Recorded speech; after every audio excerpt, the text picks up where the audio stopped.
આપણે યાર ઘણીવાર ગુસ્સામાં આવીને કે પછી ઈગોના લીધે આપણી મનગમતી વ્યક્તિને દરેક જગ્યાએ બ્લોક કરીને રિલેક્સ અનુભવીએ છીએ અને સામેવાળાની માનસિક સિચ્યુએશનનો વિચાર તો કરતા જ નથી. જેની સાથે દરરોજ વાતો કરતા હોઈએ તેની સાથે અચાનક વાતો બંધ કરવી એ પણ એક લાગણીનું બ્લોકેજ જ છે. પરંતુ બ્લોક કરવું એ રિલેશનનો અંતો નથી. ક્યારેક એ ફક્ત હર્ટ કે ગુસ્સો હોવાનો ઈશારો ચોક્કસ હોઈ શકે છે, પરંતુ આપણી મનગમતી વ્યક્તિને દરેક જગ્યાએ બ્લોક કરવાથી સંબંધનો અંતો નથી જ કરી શકાતો. ફ્યુચરના ટેન્શનમાં આપણે પ્રેઝન્ટને બગાડતા હોઈએ છીએ. બ્લોક તો યાર એક બટન છે. રિલેશન તૂટે છે ઈગો અને મિસઅન્ડરસ્ટેન્ડિંગથી.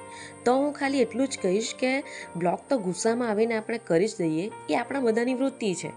પણ આવું કરવા કરતાં અટકેલા સંબંધને ધબકતો કઈ રીતે કરી શકાય એના વિશે ખાસ વિચારજો. રિલેશન બચાવવો હોય તો, બાકી બ્લોકનું બટન તો ફોન અને લાઈફમાં બેવમાં છે જ, હે ને?